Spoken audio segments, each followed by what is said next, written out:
জলে গেল রশিদ খানের দুরন্ত ক্যামিও।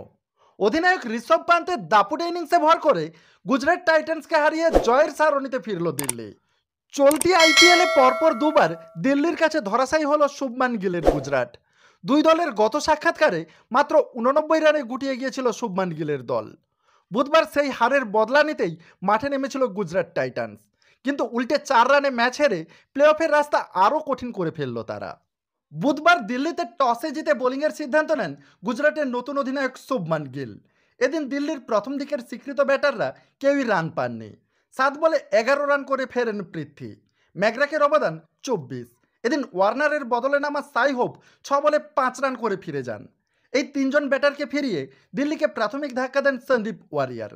এরপর অক্সর প্যাটেলকে সঙ্গে নিয়ে দিল্লির ইনিংসের হাল ধরেন অধিনায়ক ঋষভ পান্ত।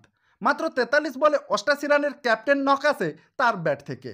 মারলেন 5টি 4 ও 8টি গগনচুম্বী ছক্কা। ক্রিজের উল্টো দিকে 44 বলে 66 রান করেন অক্সর প্যাটেল। তার ইনিংস সাজানো ছিল 5টি 4 ও 4টি ছক্কা দিয়ে।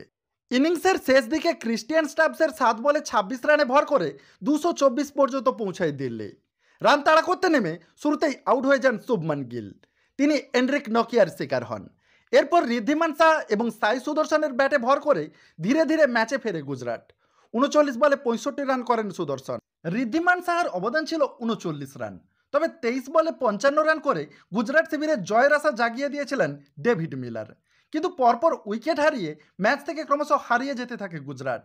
শেষ 3 ওভারে রশিদ খানের মরিয়া চেষ্টাও গুজরাটকে জয় এনে দিতে পারেনি। তার 11 বলে 21 রানের ক্যামিও ইনিংসের পরেও 4 রানে ম্যাচ হেরে মাঠ ছাড়তে হয় গুজরাটকে। শেষ পর্যন্ত গুজরাটের ইনিংস গিয়ে থামে 220 রানে। মাত্র 4 রানে ম্যাচ জিতে জয়ের সারণিতে ফিরল দিল্লি ক্যাপিটালস।